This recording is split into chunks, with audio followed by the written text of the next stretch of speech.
I warmly welcome you to my channel ABC Academy. சமச்சீர் கல்வி 9th Standard English Supplementary 1.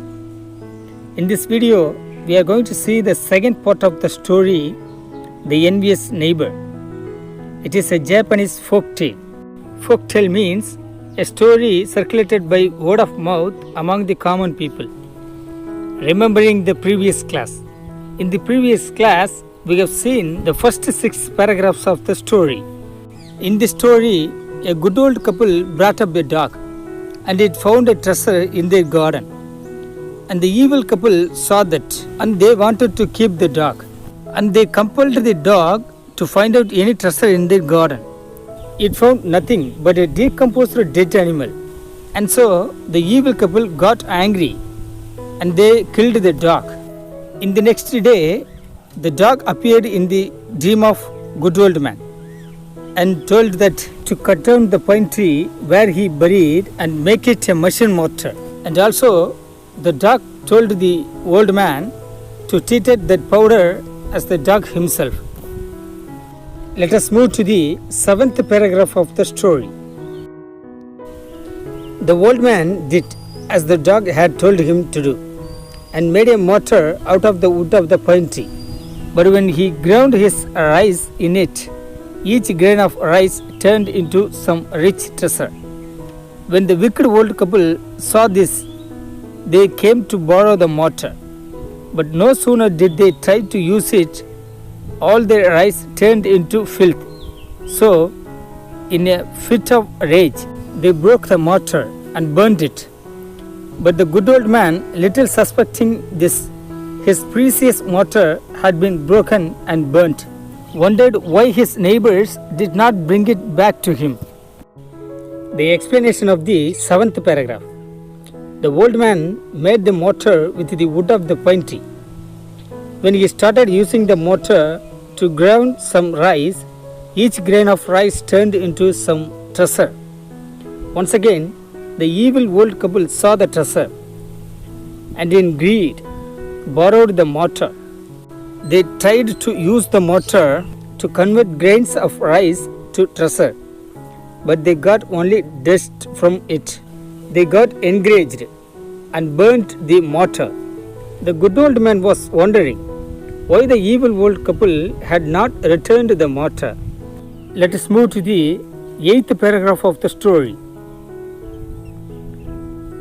One night, the dog appeared to him again in a dream and told him what had happened, adding that if he would take the ashes of the burnt mortar and sprinkle them on withered trees, the trees would revive and suddenly put out flowers.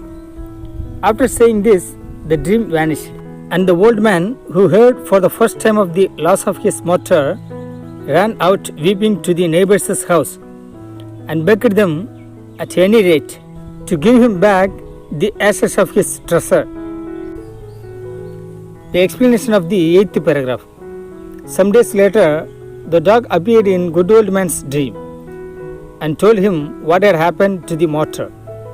The dog asked the good old man to take the ashes of the burnt mortar and sprinkle it all over the trees which were drying.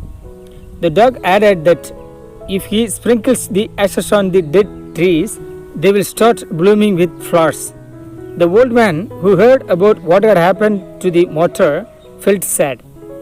He went to his evil neighbors' house and requested them to give back the ashes of the mortar. Let us move to the 9th paragraph of the story. Having obtained it, he returned home and made a trial of their virtues upon a withered cherry tree, which upon being touched by the ashes, immediately began to sprout and blossom. When he saw this wonderful effect, he put the ashes into a basket and went about the country, announcing himself as an old man who had the power of bringing dead trees to life again. The explanation of the 9th paragraph. Once he got the ashes, he tried it on a dry cherry tree, and to his surprise, the cherry tree blossomed by the touch of the ashes. The old man was surprised and happy to see this, he put the ashes into the basket and went to the town, announcing that he can make any dry or faded tree blossom again. Let us move to the 10th paragraph of the story. A certain prince, hearing of this, and thinking it a mighty strange thing, sent for the old fellow, who showed his power by causing all the withered plum and cherry tree to shoot out and put forth flowers. So the prince gave him a rich reward of pieces of silk and cloth and other presents, and sent him home rejoicing. Explanation of the 10th paragraph. The prince came to know about this and thought that it was strange to bring dry or faded trees back to life. He called the good old man and asked him to show his magic. When the good old man made the dried plum tree and cherry tree to blossom, the prince became happy and gave him a reward of silk cloths and other presents. The good old man was very happy and went back to his home. Then we move to the 11th paragraph of the story. As soon as the neighbors heard of this, they collected all the ashes that remained, and having put them in a basket, the wicked old man went out into the castle town and gave out that he was the old man who had the power of reviving dead trees and causing them to flower. He had not to wait long before he was called into the prince's palace and ordered to exhibit his power. The explanation of the 11th paragraph. Soon the immoral neighbors heard about this and took the leftovers ashes in the basket and went to the town and announced that he had the power of making dead trees alive. After some time, he was called into the prince's palace to show his magic. Let us move to the 12th paragraph of the story. But when he climbed up into a withered tree and began to scatter the ashes, not a bud or flower appeared, but the ashes all flew into the prince's eyes and mouth, blinding and choking him. When the prince's retainers saw this, they seized the old man and beat him almost to death, so that he crawled off home in a very sorry plight. When he and his wife found out what a trap they had fallen into, they scolded themselves. The explanation of the 12th paragraph. To show his magic to the prince, the immoral old man climbed up a faded tree and sprinkled the ashes on it. Neither a single flower bloomed, nor a bud appeared on the tree. All the ashes he sprinkled went into the prince's eyes and mouth, making the prince uncomfortable.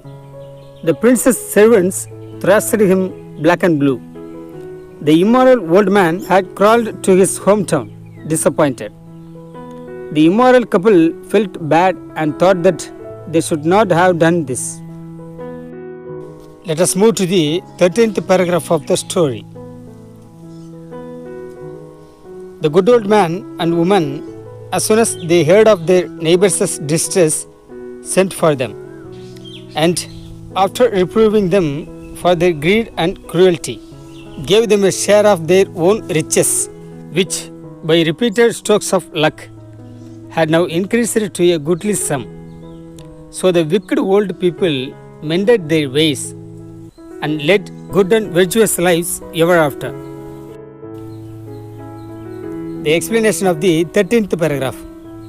The good old couple heard about their neighbors' plight, and they made them understand their fault and shared some of their wealth.